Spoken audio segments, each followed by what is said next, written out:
What's up, Skrunks and Monks? I'm going to do a book review because I finally got the book in copy. I'm going to review Lent by Jo Walton. I know it's flipped.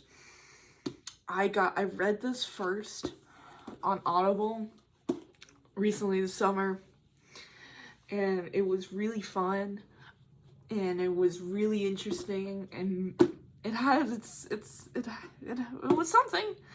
Right? In my defense, I'm such a historical nitpicker, and I read, like, all of Savonarola, so... Well, anyways, let's get into it. So, Lent is a time-traveling fantasy novel by Jo Walton about he's so many things, but the preacher, Girolamo Savonarola, from the 1490s. He's from Ferrara, Italy. He tried to be a prophet, and he became the tyrant of Florence. Anyways, in this story, he's an exorcist, so he casts out demons, only to find out he's a demon. And each time he dies in the story, he gets reincarnated back into himself, and he keeps trying to make a better version of his life and to save everyone who's died with him not die. So that's Lent. Very good book. I really love the illustration. I think that's the villain Crookback. Also, spoilers for, like, everything. And Crookback's actually Richard III, you know, the Shakespeare guy. War of the Roses, hunchbacked, killed his nephews in a tower. Yeah, great history, and I love the play by Shakespeare, and Richard III is a very interesting guy. I would love to play him one day in the theater. But anyways, here we go. The first chapter is insane because with writing, I always recommend you don't dive into, like, if you're writing, you don't dive into it, you give a context, but somehow this was really well balanced. You dove in, it explained what's happening, and then it became, I wouldn't say raunchy, but it is really shocking because how Jo Walton describes demons being really scandalous and perverse, and how Girolamo is trying to stay steady. And that's kind of the entire thing with Girolamo Savonarola, is that he's facing so many oppositions, be it the church and the story, be it himself, his friends, but he's always trying to stay sturdy, and that's great. However, this is where I get in.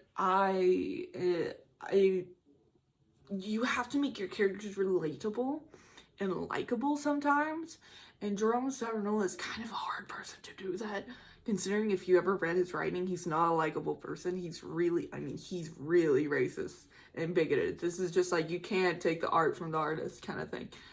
And he's stuffy, and he's just, knowing all the crimes that he did against Florence, it's like, no, it makes sense. However, Jo Walton reversed that and made him like Jewish people.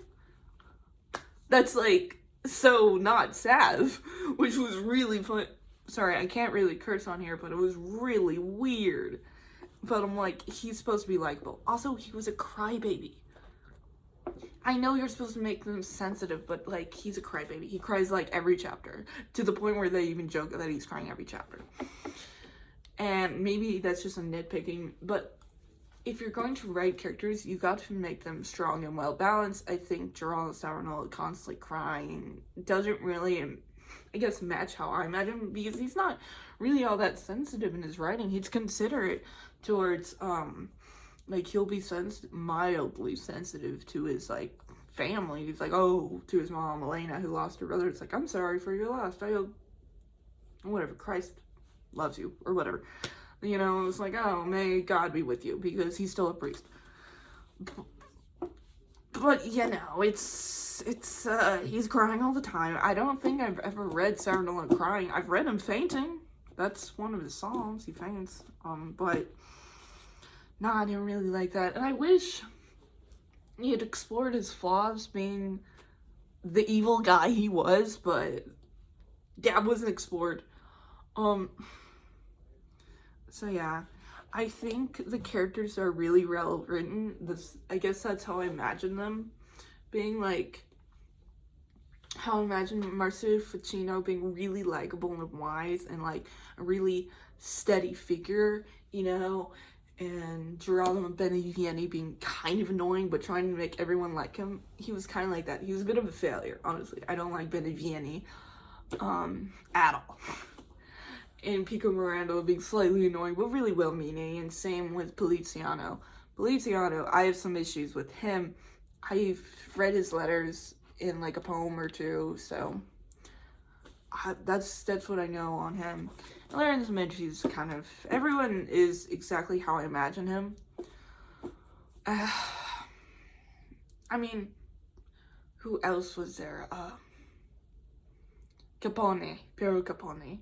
I think that's him. He's is as annoying as I thought he would be. Yeah, no, he exactly how I imagined. Yeah, and then there's Piero Sorrentini. He was a little more cold. I actually imagine for some reason Piero Sorrentini being way more warm-hearted than media portrays him. Like you see in the 1970s Da Vinci movie, he's mean. He's kind of catty. You see it. He's kind of stoic in the season 2. Borgia season, and then he's kind of catty, not kind of cold and aloof. So what are you gonna say? I don't know if he's in Assassin's Creed or not. I feel like he would be, but there's other characters. I mean, I have not much say on Michelangelo, but he's, as I call it, a skrunk. He's a little, I don't know how to describe him, a schlemiel, I guess. I don't know, skrunk. He's cute though. He's nice. He grows a beard, yay. But now, I'm going to get in a dissection. I don't like romance. Surprisingly enough, the love poet doesn't like romance.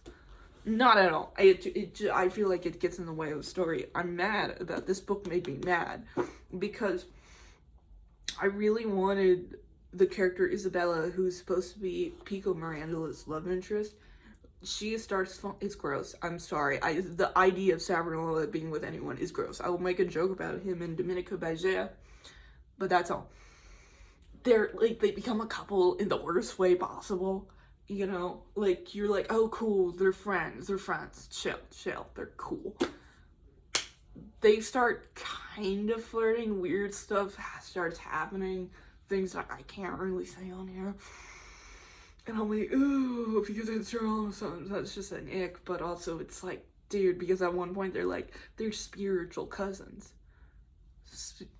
Okay, wow, I hope not. Also, Isabella's not a real person, but I don't think she is.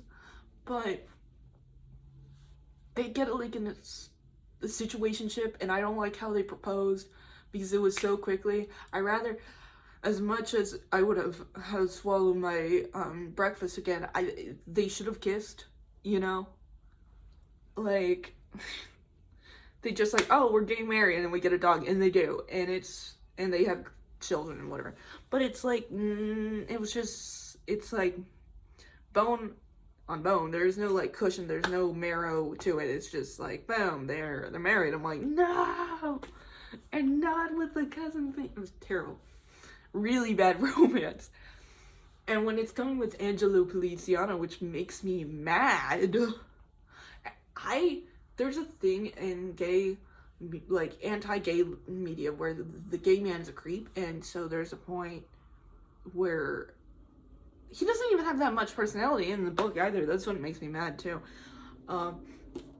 Where he starts, like, he's in prison with Geraldo Savonarola, and they're about to like get executed, and it's like they didn't actually die in real life. This is just one of the alternative life Jo Walton wrote and on it, but they're in prison, and Angela starts flirting with him, and it's really creepy and uncomfortable, and I really wish that didn't happen. And if you wanted, I feel like if Jo Walton wanted there to be a gay couple, literally Geraldo Benevieni was dating Pico Mirandola, and Pico Mirandola was dating Angelo Poliziano, who was also dating Lorenzo Medici. You have 4 people, you have 4 that you can make a really nice romance with.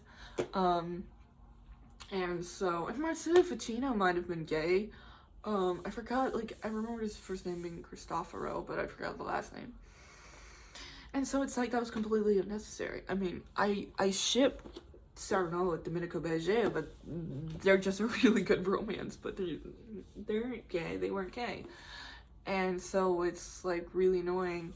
And there's chemistry between Pico and Girolamo throughout the story. I'm like, why didn't they get together?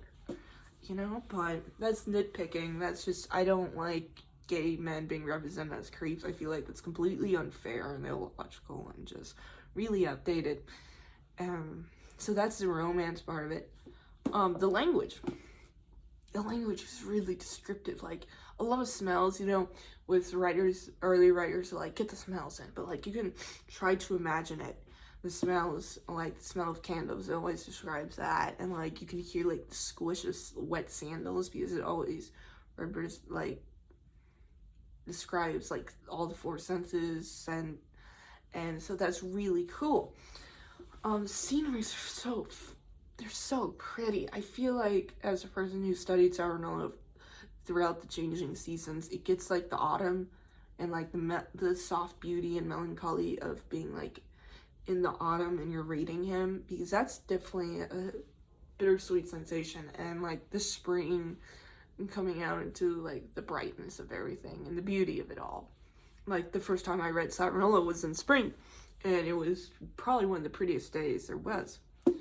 And so that's really good. Crookback is fun.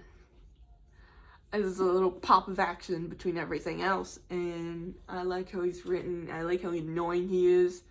He's just he's rage baiting Girolamo at times, and I love reading or good rage bait, because if you're going to write a villain rage baiting, you have to have well pacing, and he does. And he also, at one point kills Marcello Vicino, which is fun, I guess. But that just escalates things. I really like how that's really well written. I'm trying to think who else is really good.